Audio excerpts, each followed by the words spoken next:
Hey, what's going on, guys? It's Boy Breeze coming back today with a new NBA 2K15 offensive tip. Today, guys, we're going to be going over something I probably should have put out earlier in the year, and that is basically a shooting guide. This is pretty much everything you need to know when it comes to shooting and how to get better with a team in terms of shooting the ball.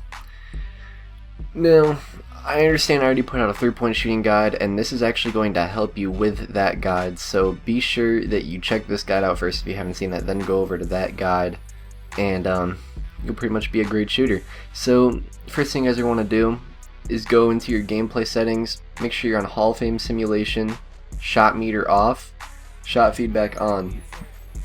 Now, the shot feedback, guys, is something a lot of people who are new to 2K don't know about, and it's something you definitely want to have on. Because not only does it tell you your release, but it tells you your shot quality. Now, your shot quality, say you take a contested jumper, you're probably going to get like a D or a C. Obviously, an A plus is the best quality. Excuse me for my voice, I just woke up, so that's why I might sound a little raspy. But anyways, guys, basically, you want to check out that grade. You know, obviously, if it's a C minus, it's probably not going to go in, or is a bad shot. So if it goes in, you got lucky. You know, you want to take shots that are going to give you the best shot quality possible. Now, as you'll see here, guys, in instant replay, I'm basically studying Goran Dragic's shot. Now, what you want to do when you study a shot is you want to get an excellent release or a perfect release, and then you want to instantly go into instant replay, and you basically want to look for things in his shot when he releases it that will show you when to release it, basically, for a perfect release every time. Thus why I took off the shot meter. As you notice under my guy's feet, at the bottom of that circle under my guy, there's no shot meter, so I'm basically shooting just off feel for the shot, you know, just a natural feel for the shot, and that's the best way to become a better shooter.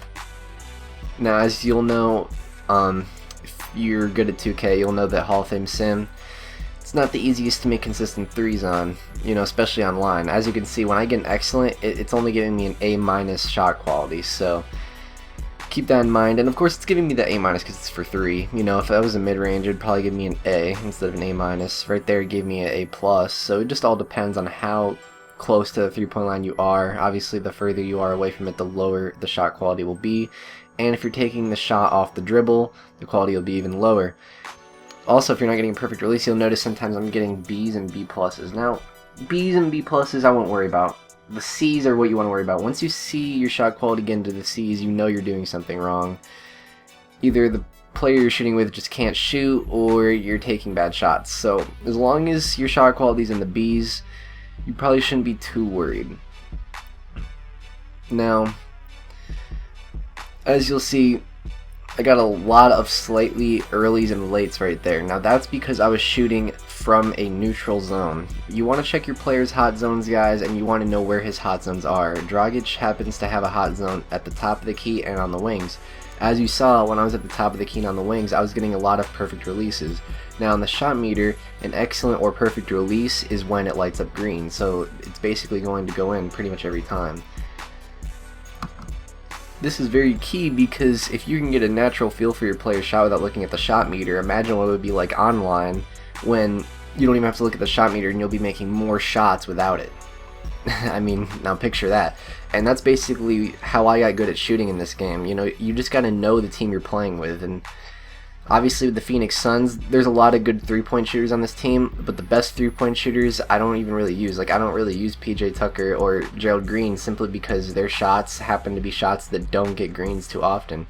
As you can see, it only took me 2 shots of Eric Bledsoe to get my first perfect. It's just all about, you know, something you see in his shot that gives you that perfect release. Now, once you get your second perfect, that's when I want you guys to go into the instant replay and see how you got that perfect. You want to see when he releases the ball and see what about his body is significant that lets me know that this is where I released to get that perfect. So as you'll see, look at his feet. He's one of those players where he's a feet guy, at least that's what I would call him, because he's one of those players where you want to be looking at his feet to know when to release it. As you'll see, when his feet start to move forward and when they come together, that's when he releases the ball.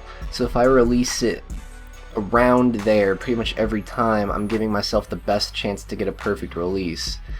Now, of course, you want to take different angles, different takes on it, but obviously this is going to be a little longer video, guys, so, you know, just make sure if you have any questions, just leave a comment below, but I'm trying to make this a little longer so I can get more detail in, because there's a lot of very important things that I want to go over in this video, because a lot of people don't really know about this.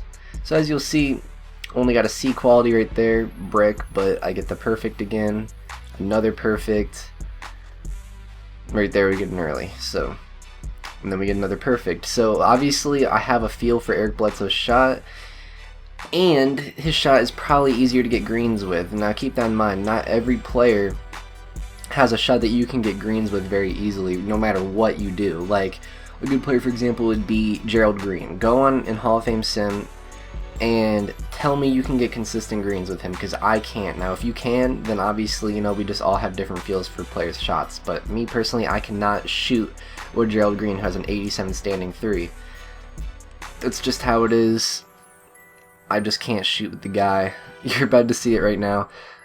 So it just all depends on who you have a feel for, and that's why I'm all for practicing or even playing without the shot meter, because it's all about getting a real feel for your player's shot. If you're just staring at a meter, you're never going to get a real feel for the player's shot. You're just going to be staring at a meter trying to release it at the right time, which can help you in certain situations, like if the game's really laggy, you know, and that's why I would recommend having it on. But if you can actually have a natural feel for your player's shot, you'll be shooting, you know, around 70% every game like me, and around 50% for 3 every game like me. So as you can see, I'm getting no perfects with this dude, and that's why I'm fast forwarding it. But basically his shot is just a weird shot. You can't really see when to release it. It's kind of slow. He kind of drags his feet forward. It's just kind of lame. He's just kind of got a lame shot. Now, just because you can't get a perfect with someone doesn't mean you can't take shots with them. Like, if I see him open in a game, you best believe I'm going to take that shot every time. But I'm going to know that with a player like him, I'm probably going to have to use the shot meter. Like, that's just how it is. If you cannot get a feel for a player's shot, as you can see, I even got a very late. I mean, you might as well use the shot meter to your best ability, because, you know, obviously you just can't get a feel for his shot. Now, as you'll see, you know, looking at the ratings, I guess they dropped Gerald Green's standing 3 to an 85, which is really no difference. 85 is a great rating for a standing 3. Like, keep in mind, there is a difference between a standing 3 and a moving 3. If you have a player who has a 90 moving 3, that is not as good as a 90 standing 3. You are always penalized for taking shots off the dribble. So a 90 moving 3 is really good, but it's probably equivalent to more of like an 85 standing 3. It's not. You do get penalized for shooting off the dribble. So say you have a player who has a better moving 3 than a standing 3, it doesn't necessarily mean that taking a dribble with him and shooting is going to make you more shots. So keep that in mind as well. So now here we're shooting with Isaiah Thomas, and you know, just because you start off cold with a player doesn't mean that you can't get a feel for his shot. Like, I liked the look of his shot when I started shooting with him, so I just kind of was hoping that I could get some perfects with him, because I felt like I could. And you'll see right there, I get my first perfect. Now, I wanted to go into instant replay right away, because I had a hard time getting that first perfect, so I want to see where I have to release to get that perfect, you know, as I showed you guys before. And again, it's right as the ball leaves his hand is where you want to release it. So as you can see, he brings his feet together, but that's not right when he releases it. He brings his feet together and then he starts moving them forward. So right when he starts moving forward, right there, that's where you want to release it. That's actually pretty easy.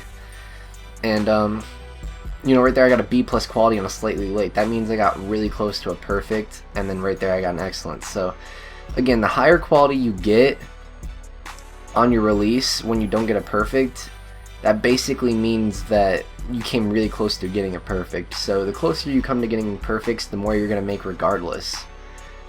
Just because your shot quality will be higher. So again, you know, I'm just going back into the settings just to show you guys I haven't edited anything. Hall of Fame Sim, you know, these are my settings I use. If you want to copy those, my controller settings. All the sliders are on simulation sliders, nothing's changed. And I think I'm going to change my player here. Right here I believe I go to Zoran Dragic, and you'll notice he has a 75 standing 3. That's 7 points lower than Goran Dragic, and he has no hot zones. But he and his brother have pretty much the same animation. So as you'll see, I already got a perfect with him because he has pretty much the same jump shot, but he has a 75 standing 3. That's where ratings come into play, guys, because the worse the rating is for the player, the harder it is to get the perfect, just because, you know, you'll have a smaller window to actually get the perfect release. As you see, I got 2 in a row right there with a 75 standing 3. 75 is probably under the category of average. As you see, I got another perfect right there just because I've shot with Goran and Zoran so much.